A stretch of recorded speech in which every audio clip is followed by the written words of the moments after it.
Muito boa noite, sejam muito bem-vindos, sejam muito bem-vindas a mais uma gravação do nosso podcast Physio Insight, um projeto onde eu falo que você tem que ouvir na lata, doa quem doer, baseado em ciência, baseado na melhor evidência disponível. E hoje a gente vai falar sobre dor, cognição e movimento. Que bulhufas, Caio, dor tem a ver com entendimento e movimento? Eu sempre acreditei que a dor teria a ver com inflamação, lesão ou doença do sistema somatosensorial. E agora você está me dizendo que o entendimento e o movimento têm relação com a dor? Vamos fazer uma via ontogenética, filogenética, para saber como a gente aprende a ter dor. Imagina que você tem 3 anos, você está engateando, você está caminhando e caiu uma caneta no chão. Seu pai pegou a caneta e olhou para você e falou: papai, caneta. E você começou a associar tudo que caía no chão como se fosse o que o papai falou, caneta. Você aprendeu que aquele objeto pontiagudo que quando encosta numa superfície áspera gera um risco é uma caneta. Faz sentido?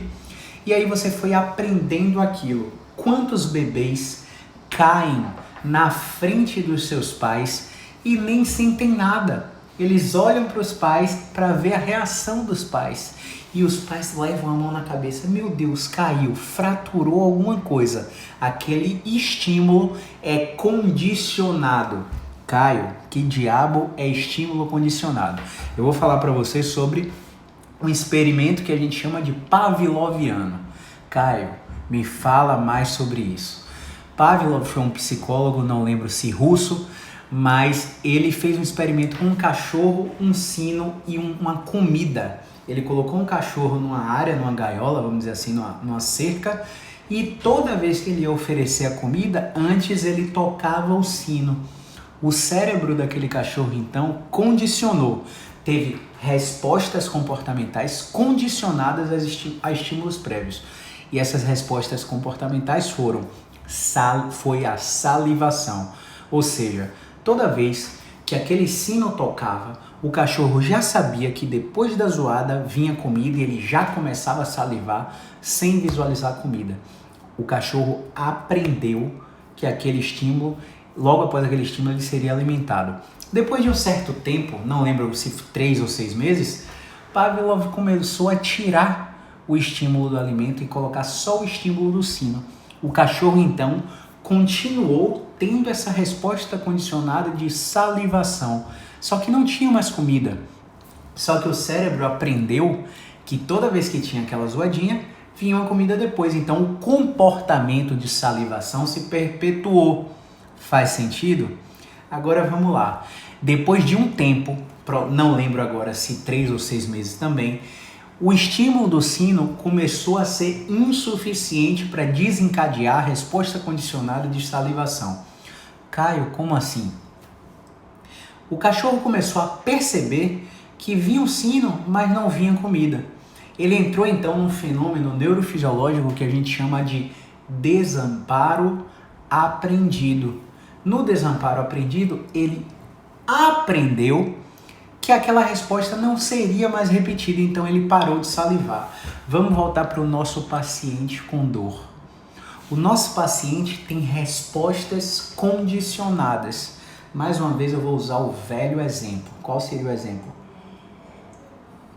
O exemplo é o seguinte. Veja bem, eu estou jogando tênis com meu brother. Pronto, um brother aqui falou que jogou tênis e está com dor lombar. Eu tô jogando tênis com meu brother. Então, quando eu vou fazer um backhand, eu sinto um estalo na lombar. E aí eu tenho uma crença que toda vez que minhas articulações estalam, algo saiu do lugar. E eu escutei esse estalo vindo da minha lombar, vindo da minha cervical, depois que eu fiz o backhand. Ou seja, eu desencadeei uma resposta condicionada diante de 2 estímulos associados. Fazer o backhand, jogar tênis e sentir a fisgada. 3 estímulos associados. Então, o meu cérebro automaticamente foi na minha memória e nas minhas experiências prévias que diziam para mim: Caio, toda vez que uma articulação faz zoada, estala, é porque algo está fora do lugar. Meu Deus, em fração de milissegundos, aquele estímulo gerou a resposta condicionada de proteção. Sistema nervoso simpático de luta ou fuga desencadeou uma resposta exacerbada de proteção. E essa proteção gerou espasmo muscular e tensão muscular. Aquela musculatura do quadrado lombar aqui atrás começou a ficar dura para te proteger de algo que para o seu cérebro, naquele momento, era perigoso. Tudo bem, a crise tem o travamento de coluna tem uma história natural imensamente favorável. 60% dos pacientes vão melhorar em 6 semanas sem fazer absolutamente nada, sem ir no médico, sem ir no fisioterapeuta, sem tomar remédio, sem tomar injeção, sem tomar diprospan, sem tomar codeína, sem fazer nada do tipo. Eles vão melhorar, 60% desses pacientes vão melhorar. 40% desses pacientes vão cronificar. Esses que cronificam podem ter uma sensibilização. Essa sensibilização pode espalhar essa dor da lombar para bumbum genital ou pernas, coxas ou pernas. Uma vez que a dor irradiou para as pernas, supõe-se que esse paciente que tinha uma dor do tipo nociceptiva virou uma dor neuropática com componente radicular, ou seja, a raiz do nervo estaria afetada. Pausa para o café. Sendo a raiz do nervo afetada, todo mundo que avaliar você com dor nesse momento vai dizer: meu Deus, você está com dor ciática. Seu nervo ciático está inflamado. Seu nervo ciático está pinçado. E qual vai ser a resposta condicionada do corpo desse paciente? Mais proteção, mais simpato-excitação, mais ligado na tomada no 220 ele vai ficar, mais tensão muscular, porque ele acha que ele precisa se proteger de algo que está fora do seu controle. Faz sentido? Agora vamos para a real. O que a ciência fala? Esses pacientes com dores radiculares, 86% vão melhorar sem fazer nada em 12 meses. Ou seja, você que está sofrendo aí há 8 meses em vários tratamentos e não melhorou, continue tratando até 1 ano. Quando chegar em 1 ano, você vai melhorar e você não vai saber se foi o tratamento que você gastou dinheiro à toa ou se foi a história natural que resolveu o seu problema. Ou seja, mesmo nessas dores radiculares, a história natural é imensamente favorável. Então, calma. Talvez você não precise de ajuda. Talvez você só precise se tranquilizar. Talvez você só precise de informações seguras para se manter ativo, fazendo tudo o que você der conta e logo em sequência evoluir nos seus movimentos. Talvez você não precise ir em nenhum profissional. Então respira. O que a ciência fala também? Nessa sensibilização, por quanto quanto maior seja o tempo que o paciente vem em sofrimento por causa da dor, mais os tecidos podem espalhar a dor. Não quer dizer que essa dor irradiou para sua coxa e irradiou para sua perna, não quer dizer absolutamente que você está com a dor ciática. Eu tenho uma colega, um excelente profissional de fisioterapia, que começou a fazer consultoria comigo. E aí a gente abre uma chamada de vídeo, faz um checklist do exame físico, e aí ela me falou que no serviço que ela atende, ninguém testa o controle inibitório nocivo difuso. Ninguém faz testes neurológicos de sensibilidade, reflexo e tensão neural adversa. Exame muscular manual para verificação da força. Não estou falando em quantificar a força com dinamômetro isocinético, com dinamômetro muscular manual. Estou falando em quantificar a força subjetivamente para saber se o paciente vence a gravidade, vence uma resistência ou não. Tudo isso a gente aprende até o 5º semestre da graduação. E um serviço gigantesco de fisioterapia não faz isso com seus pacientes. Ou seja, os pacientes estão lá, estão buscando um tratamento que eles acham que é baseado em evidência, porque se o cara está vestindo jaleco, ele sabe de ciência e ele está me dando o melhor que ele pode, né? E esse paciente está melhorando ao longo de 6 semanas, ao longo de 12 semanas, ao longo de 24, de 52 semanas.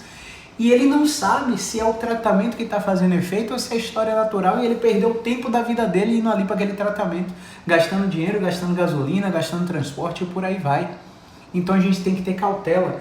Então, nesses serviços que não testam o exame físico, eles tratam o paciente no escuro. Se o paciente chega e ele começa a fazer uma avaliação, ele começa a coletar a história do paciente e depois começa a prescrever exercício, começa a ligar e desligar o aparelho, ele não está avaliando você. A avaliação consiste, além de coletar a sua história prévia, fazer testes físicos especiais em cada segmento do seu corpo. E muita gente não faz o exame físico. Se esse paciente está sendo tratado no escuro e ele não melhora, ele vira um paciente refratário. Ele diz por aí que já fez fisioterapia, que já fez pilates, que já fez RPG, mas não melhorou. Por isso que eu falo sempre, parem de procurar técnicas, métodos e especialidades. Eu já desvinculei o meu nome da acupuntura há anos. Eu já desvinculei o meu nome da osteopatia há anos. Já desvinculei o meu nome do RPG, do Pilates. Eu tenho todas essas formações no meu currículo. Hoje eu praticamente não utilizo a maioria delas. Hoje a gente trabalha com cognição e movimento. Caio, mas que diabos é cognição e movimento? Vamos voltar para o nosso paciente que é tenista. O nosso paciente que é tenista, que associou que aquele backhand que eu falei no início da live deu uma fisgada na coluna, ele melhorou sozinho. Ele foi para casa, tomou um Alginac Retard. Quem nunca ouviu falar disso? Ele tomou o Alginac Retard e ele melhorou em 3 dias. Mais uma vez, vários confundidores, a gente não sabe se foi o Alginac que melhorou ou se ele já ia melhorar pela história natural. Ponto. Uma vez que ele melhorou, ele teve outra resposta condicionada. Isso é involuntário. O que é que ele pensou? Eu vou jogar tênis de novo, vou fazer o backhand, vou vencer do meu adversário e se eu tiver dor, o Alginac está no bolso. E aí ele tem a probabilidade de a história natural ser favorável de novo, mas quão mais frequente seja o número de episódios de dor lombar, de dor cervical, esses episódios tendem a ser cada vez mais incapacitantes. No segundo episódio, ele mais uma vez travou na hora do backhand. Dessa vez foi um backhand reforçado. Ou seja, ele não foi com a mão só, ele foi com as duas para diminuir o cisalhamento articular do ombro, do tornozelo, ou do punho, do cotovelo.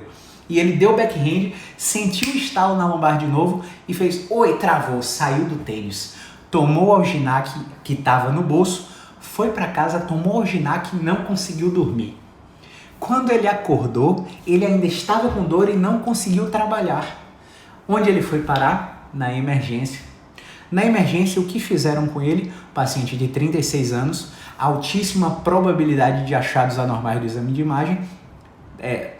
Na emergência, fizeram o que com ele? Ressonância magnética. Fizeram a ressonância magnética e o que encontraram? Desidratação discal, abaulamento discal, protusão discal, espondilodiscoartrose e hérnia de disco, a tão falada hérnia de disco. E aí falaram para ele assim, seu problema é cirúrgico. Provavelmente se você não operar, você não possa voltar a jogar tênis. Quando ele saiu da emergência, ele saiu com mais ou com menos dor. Mas, Caio, o paciente estava medicado. Ele saiu com mais dor, mesmo medicado. Porque a medicação desse paciente agiu no sistema nervoso central por uma via específica, trato espinotalâmico lateral. E existe um trato córtico-espinhal lateral também, que conduz outra via de informação, que é uma informação que a gente chama de top-down. Quando eu uso intervenção externa, eu tenho uma intervenção down-top. Ela vem no sistema nervoso central, periférico e vai para o central. Quando eu uso um estímulo interno, cognição, entendimento, aprendizado, exercício, essa regulação é top-down, sai do sistema nervoso central e vai para o periférico. Eu paro de reconhecer isso como ameaça, e se eu paro de reconhecer isso como ameaça, eu tenho controle inibitório nocivo difuso. Isso quer dizer o quê? Que meu cérebro, é capaz de se autorregular e liberar opioides na minha corrente sanguínea, analgésicos na minha corrente sanguínea, e eu sou capaz de reduzir a intensidade da minha dor, não só por esse efeito top-down que eu acabei de falar, mas também por uma coisa que a gente chama em ciência de regressão para a média. Se você tem uma dor de 0 a 10 e você está com dor 9 depois de uma crise, é muito maior a chance dessa dor descer para a média do que essa dor subir para 10. A regressão para a média e a história natural já estão agindo naquele paciente para melhorar ele, para o corpo se autorregular. Só que se ele recebeu a mensagem da emergência depois de uma crise recorrente de lombar, porque fez um backhand no tênis, que ele não ia poder mais jogar tênis se ele não operasse, ele entrou em um estado de medo. E esse medo pode ser potencializado a cada visita por profissional de saúde. Recentemente saiu um estudo mostrando que quanto mais profissionais de saúde o paciente visita, mais crenças biomédicas e mais incapacidade relacionada à dor o paciente tem.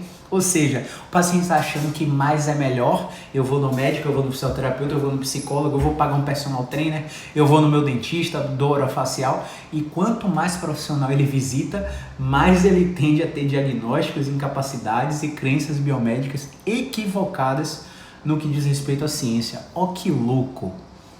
Louco isso, não é mesmo? E aí esse paciente que saiu da emergência, ele saiu com um comportamento de medo e ele não foi mais jogar tênis. Ele melhorou mais uma vez, foi a segunda crise dele. E aí ele falou, olha, não vou voltar de qualquer jeito não, vou fortalecer, porque o problema dele era a força, né? Então ele entrou na musculação, fez 2 meses de musculação e depois voltou a jogar tênis. Só que a musculação, ela é perfeita para um esporte, fisiculturismo. Ela não tem transferência de gesto funcional para o tênis, para a natação, para a corrida. Alguns movimentos específicos até pode ter para corrida. Para ciclismo, ela não transfere o gesto esportivo com efetividade. E aí o paciente, depois de 2 meses de musculação, voltou para o tênis e começou a perder ponto porque tinha medo de fazer o backhand. Ele perdeu uma partida, perdeu a segunda partida e falou, não, agora eu vou usar essa zorra, não tô nem aí, tô com a Ginac aqui, tô com a Diprospan aqui, qualquer coisa eu aplico a injeção.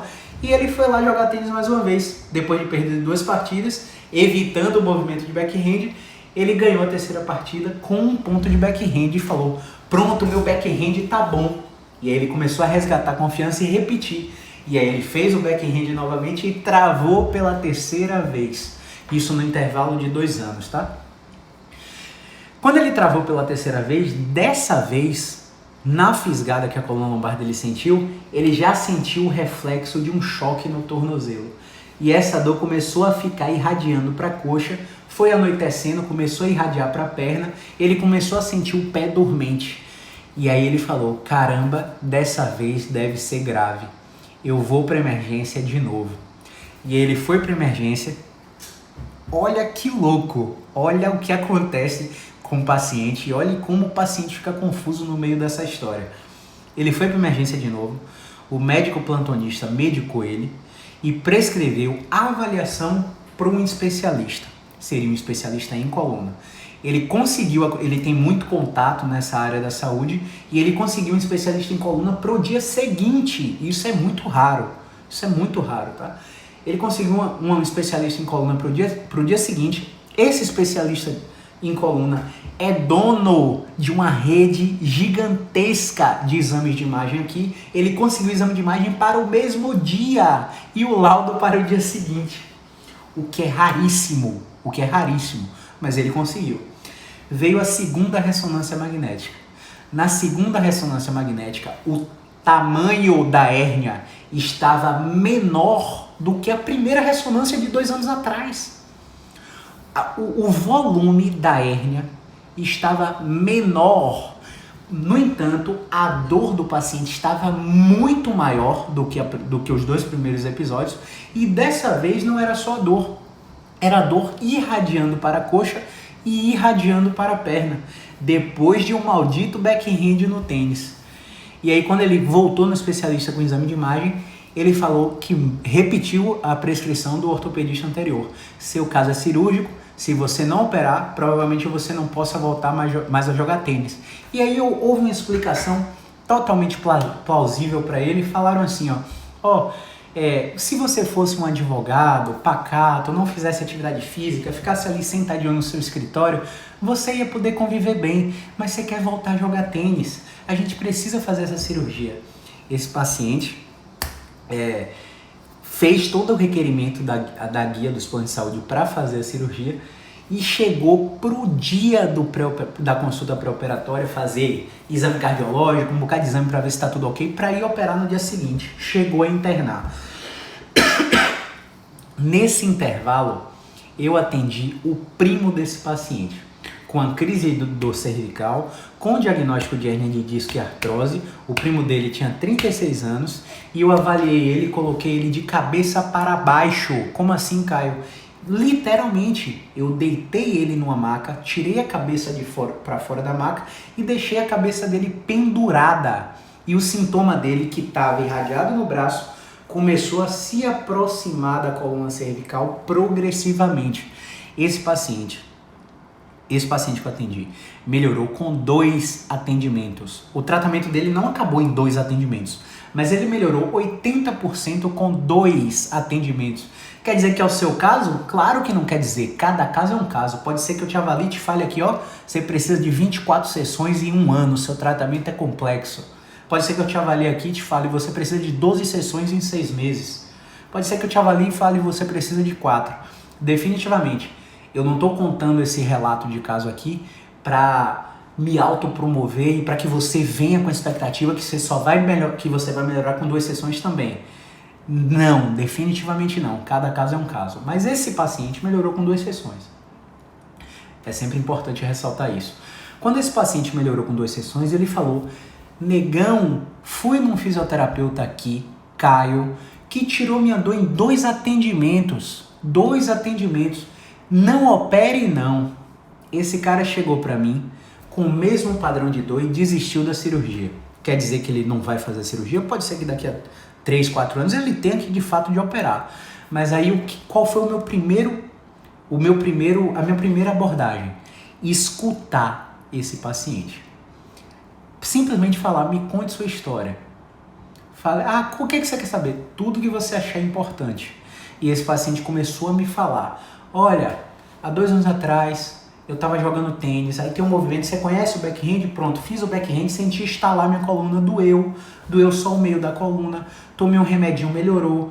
Na segunda vez eu fiz um backhand reforçado, mesma coisa, fisgada, doeu a coluna, o remédio não resolveu, fui para emergência, tomei injeção, melhorei. E agora dessa vez a dor irradiou, tô sentindo uma dormência muito no pé, Caio. Meu pé tá muito dormente. 2 médicos já me avaliaram, falaram que era cirúrgico. Eu tava para operar ontem, você atendeu meu primo melhorou. Então eu quero tentar com você aqui o tratamento para ver se a gente desiste de operar. E aí eu falei para ele, olha, roda o seu tronco para a direita, que é isso aqui, Roda o seu tronco para a esquerda, isso aqui. Por quê? A rotação de tronco é um componente do movimento global do backhand. Percebeu? Ela é um componente sem a estabilização do quadril. Ela é um componente. A rotação do tronco para a direita reproduzia a dor na batata do paciente. Rotação de tronco para a direita fazia aparecer a dor na batata do paciente. E aí, o que vocês acham que eu fiz com esse paciente?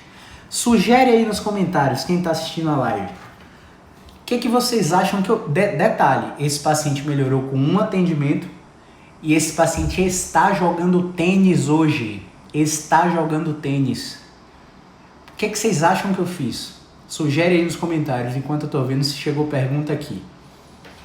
Fala aí pra mim nos comentários, vamos ver quem é que tá aí. Grande Marcelinha, grande Gabriel Vinas, Gabriel, fica à vontade aí, viu, Gabriel? Luzia falando da Holanda direto, né, Luzia? Daniel Silvério, novo por aqui, seja bem-vindo. Caroline Reis, Timara Cristina, nova por aqui também, seja bem-vinda. Grande Josélia, a maior vendedora de joia desse Brasil. Seja muito bem-vinda.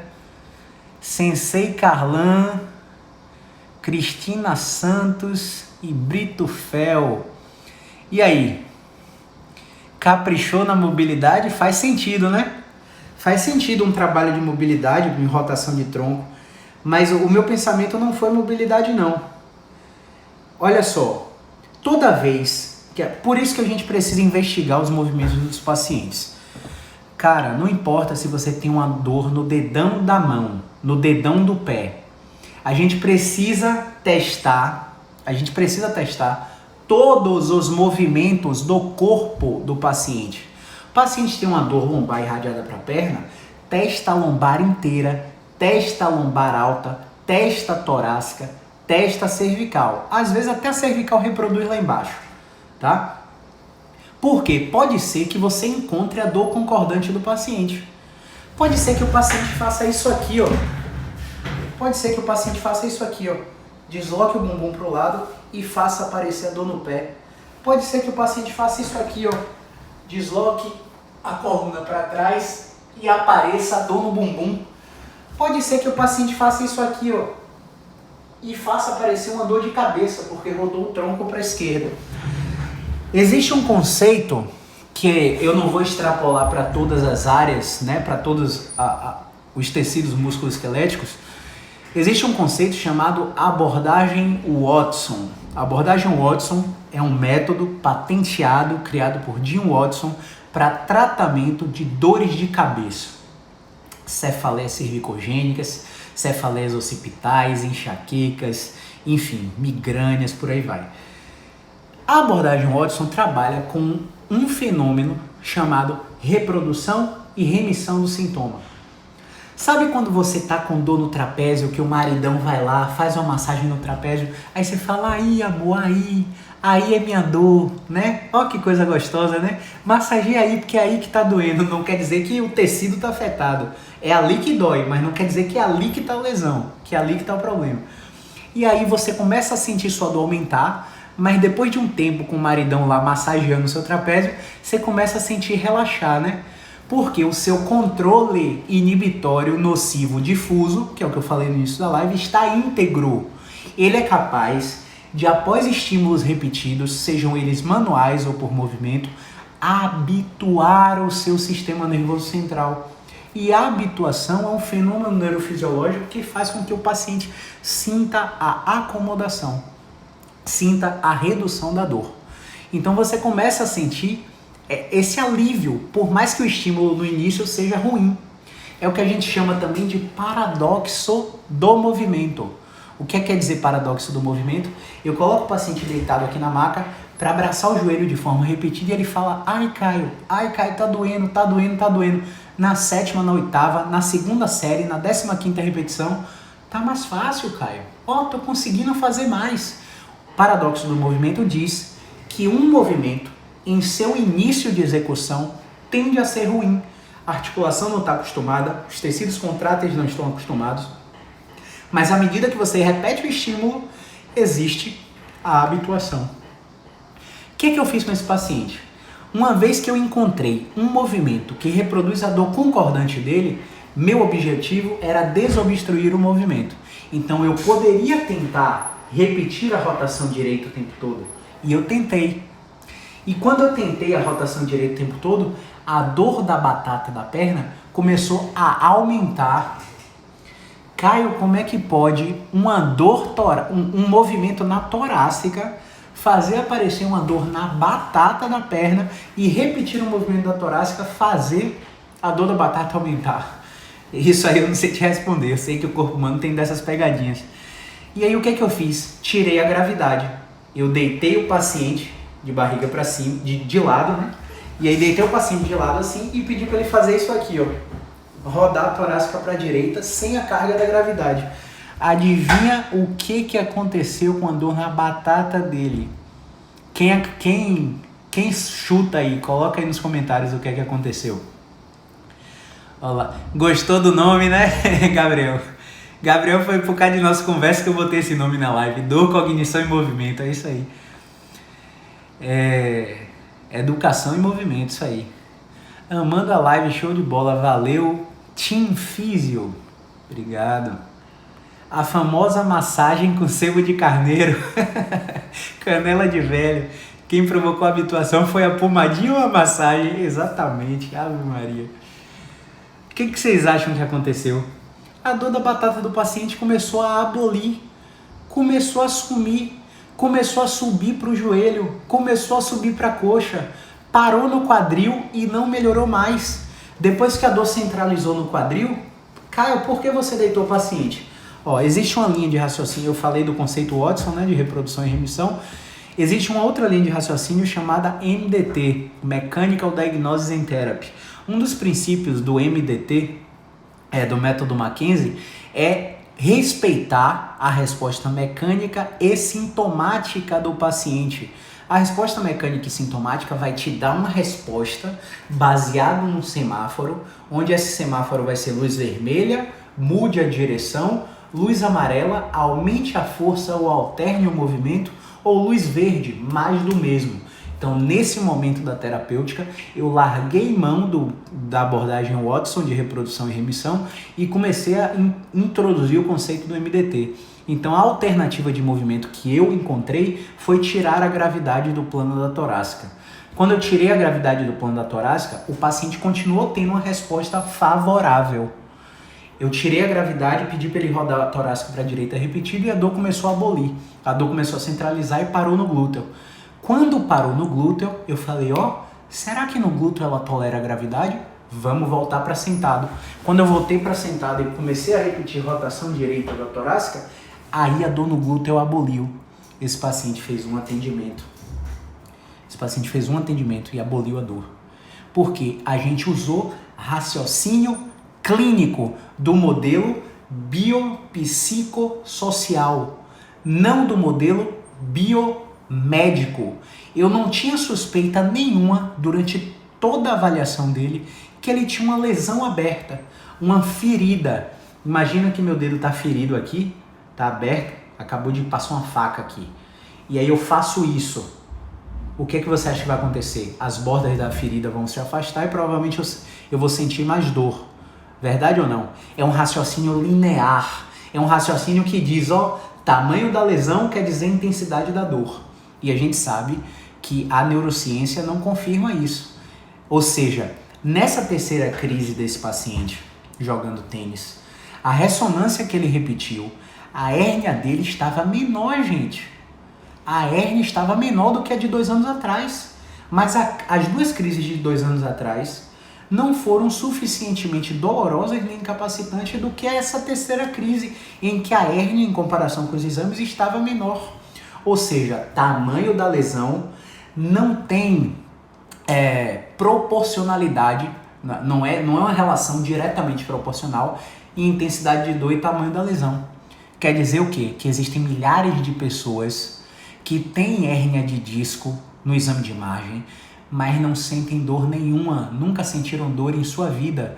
E existem pessoas que têm protusões discais mínimas, mas têm dor altamente incapacitante com comportamento de evitação e de catastrofismo, hipervigilância, excesso de ansiedade. E isso vai gerar privação de sono e isso vai deixar o paciente num ciclo vicioso de dor, espasmo, dor. Caio, e aí, o tratamento acabou aí agora? É óbvio que não. Eu peço para vocês uma salva de palmas agora, porque a matriarca da nossa fisioterapia entrou na live agora. Seja muito bem-vinda, grande Tamar Medrado. Vamos lá. O tratamento desse paciente acabou aqui agora? Claro que não. O cara quer voltar a jogar tênis. O cara quer voltar a fazer um backhand reforçado sem ter medo de travar a coluna.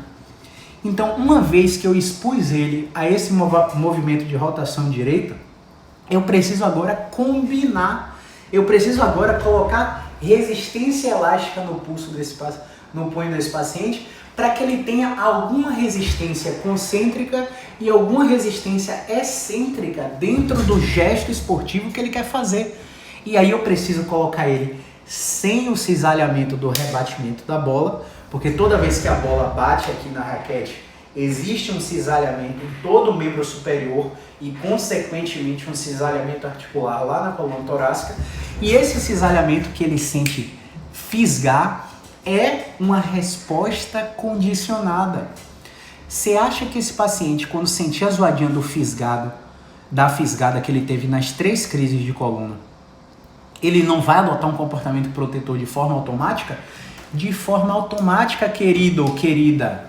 De forma automática, o paciente vai entrar aqui, ó, na tomada, no 220, porque o cérebro desse paciente, assim como o experimento de Pavlov que eu falei no início da live, condicionou o comportamento como uma resposta àquele estímulo. Então, toda vez que ele sentir uma fisgada, como se fosse a coluna estalando, ele vai pensar, meu Deus, vem uma crise aí. E aí ele precisa fazer registros de pensamentos disfuncionais, que é uma técnica de psicologia. Isso quer dizer que talvez esse paciente precise fazer terapia cognitivo-comportamental para quebrar o medo do movimento. Porque pode ser que ele adote esse comportamento e evite a rotação de tronco que travou ele por longos períodos. E quanto mais tempo ele evitar a rotação de tronco, maior o risco dele ter uma recidiva dessa crise de coluna. Faz sentido para vocês agora que dor tem a ver com entendimento, cognição, que está aqui em cima da live, ó. Cognição e movimento, e não necessariamente lesão, inflamação, nem doença. Não estou dizendo que não existem esses motivos de dor, né? A dor oncológica é uma dor específica causada por câncer. A dor pós-fratura é uma dor específica causada por fratura óssea.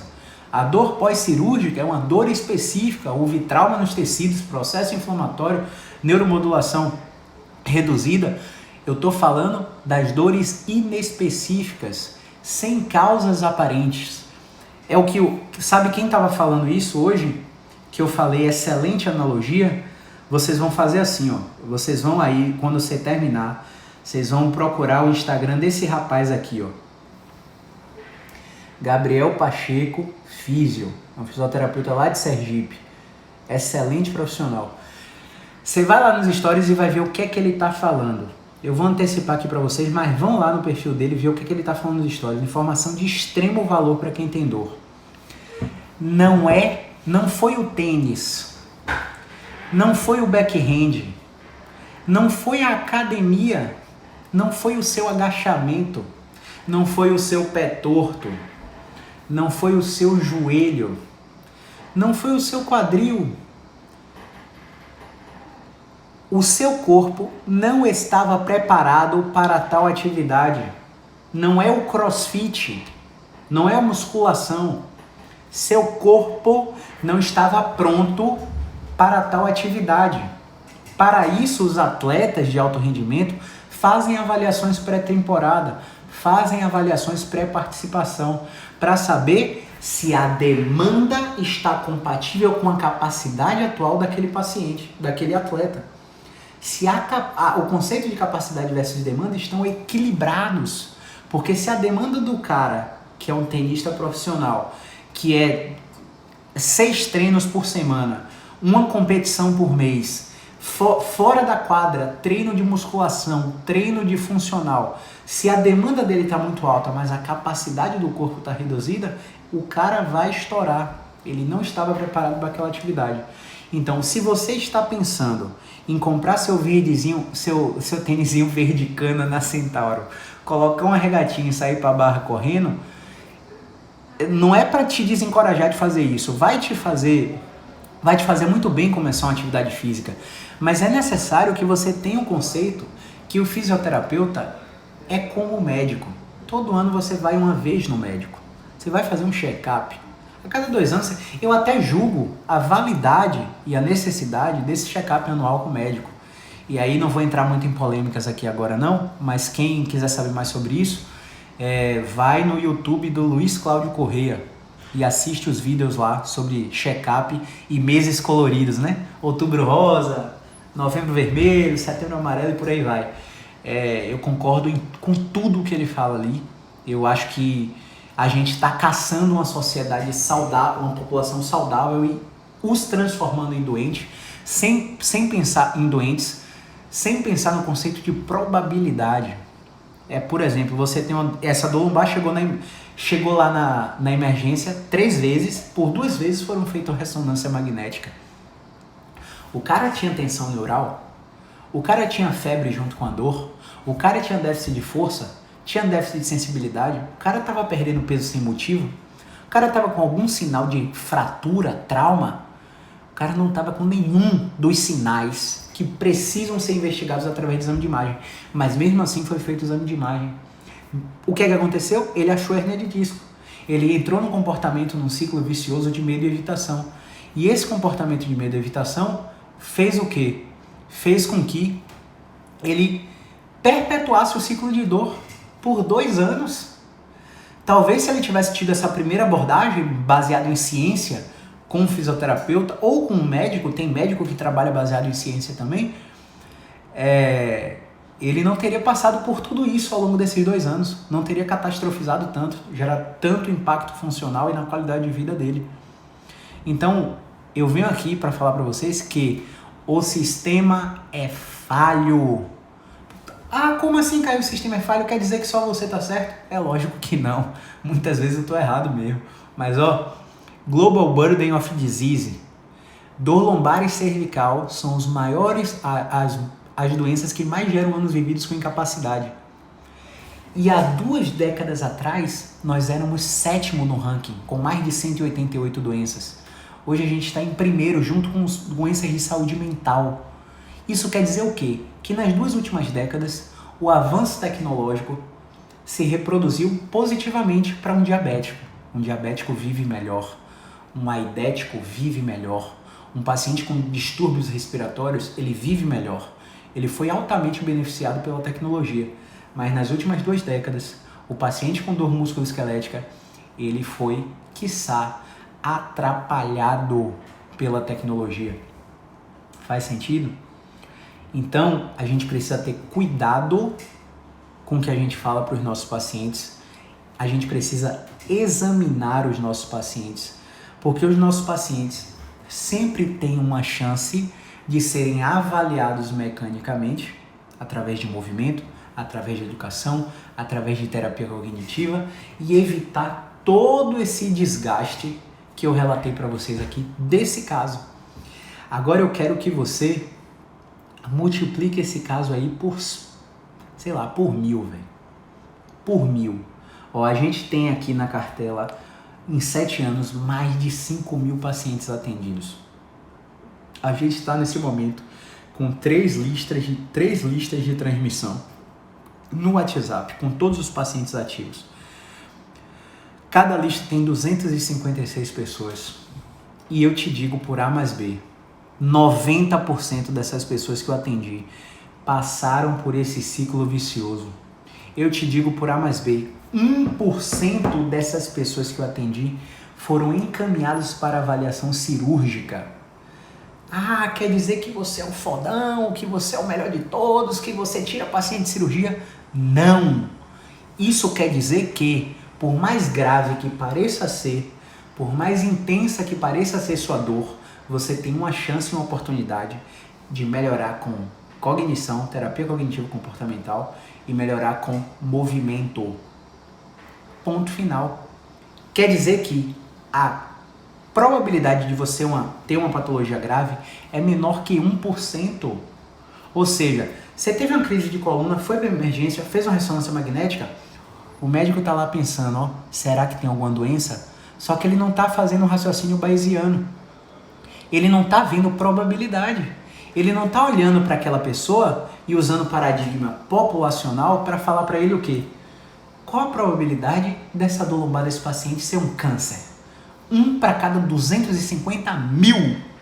1 para cada 250 mil. Mesmo assim, vai chegar 250 mil pessoas com crise de coluna e eu vou prescrever 250 mil ressonâncias magnéticas. Por quê? Porque 250 mil ressonâncias magnéticas custam quanto? Quanto é que o plano de saúde paga por cada exame desse? Quanto é que uma rede dessa fatura porque está prescrevendo exame? Em sua maioria são desnecessários. Mas Caio, será que vai ter um risco de eu não prescrever e o cara tá com algo grave? Se o cara tiver com algo grave, vai ter vários achados no exame físico dele que vão predizer a chance dele ter algo grave. Ainda assim, essa predição sobe de 1 para 8% apenas. Então é muito raro. E o efeito negativo desse overload de exames de imagem é absurdo. O exemplo de outra paciente que eu atendi aqui hoje. Essa paciente teve uma crise cervical, foi para emergência, fizeram ressonância magnética. Essa ressonância magnética não achou nada, segundo o clínico, que justificasse a dor dela. Então, esse clínico abençoado teve a ideia de falar para essa paciente que ela tinha fibromialgia. E explicou para ela que essa dor é da sua cabeça, é psicológica, assim, com essas letras, segundo o relato da paciente. Com essas palavras, sua dor é psicológica, você tem fibromialgia. Ela, o que é fibromialgia, doutor? Aí ele veio, apertou aqui, ó, apertou aqui, apertou na barriga, apertou no quadril, e ela disse ai, em todas as palpações. E aí falou, você tem dor em todos esses pontos, sua dor é generalizada e você não tem nada na imagem. Você tem uma síndrome de dor crônica chamada fibromialgia. Mas a gente sabe que fibromialgia não é só isso. Fibromialgia, o paciente tem fog, névoa na visão, o paciente tem episódio de tontura, o paciente tem fadiga crônica precoce, tem distúrbio do sono e dor generalizada, sem motivo diagnóstico.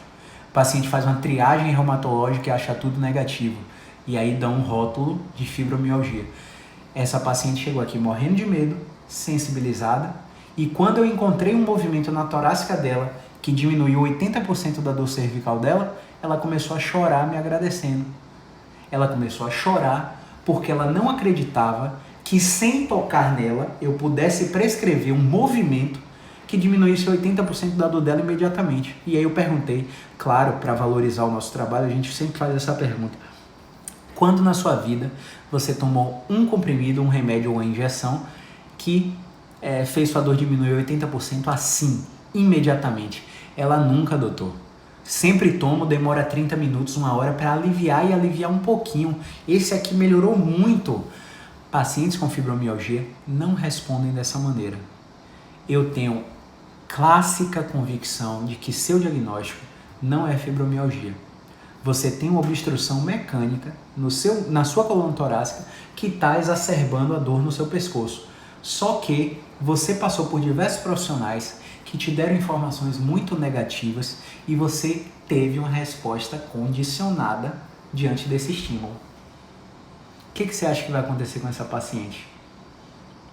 Então, a gente precisa, como eu falei, né? A gente precisa ter muito cuidado com o que a gente fala. E a gente tem que procurar profissionais que trabalhem baseado em ciência. É muito fácil você encontrar profissionais que trabalhem baseado em ciência. Abre as redes sociais e coloca a profissão e bota baseado em evidência.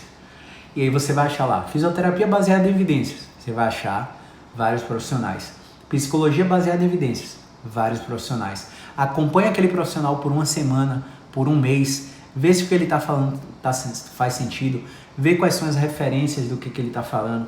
Caio, você tirou tudo isso aí de onde?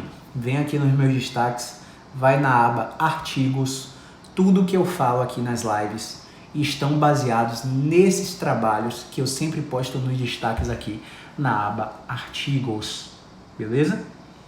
Então era isso que eu tinha para falar hoje. Acho que a gente precisa entender que a chave para o tratamento da dor é a terapia cognitiva e o movimento. A gente precisa entender que não são todos os profissionais que têm habilidade de trabalhar com terapia cognitiva e movimento, mas esses profissionais existem. Sim, eles cobram um valor acima da média. Nem pense que vai chegar para aquela fisioterapia de 100 conto, para aquela psicologia de 100 conto. Não vai. O valor é acima da média. Mas o número de sessões que você faz é muito menor do que o convencional.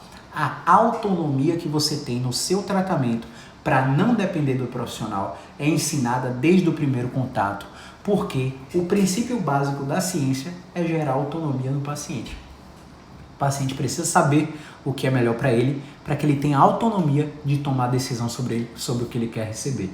Beleza? Então, Até a próxima. Muito obrigado quem ficou até aí. Quem tiver dúvida, pode deixar nos stories, que eu vou deixar uma caixinha aqui nos stories a qualquer momento aí. E aí a gente volta para responder em vídeo a qualquer momento, beleza? Deixa eu me despedir de quem ficou. Grande Marcelinha, Daniel, Silvério, Joseane, Josélia e Cristina. Muito obrigado pela audiência até o final aí. Grande abraço e movimento é vida. Olha quem entrou aqui. Se você me curar, irmão, vai ter uma publicidade eterna gratuita. Oh, meu Deus do céu. Amém. Tomara que eu consiga te ajudar. Primeiro eu tenho que avaliar seu caso, tá? Onde fica o consultório? Todas as informações estão no link do perfil, tá? Só clicar no link do perfil, fala direto com a Alessandra e ela te explica tudo lá. Grande abraço, o movimento é vida. Até a próxima.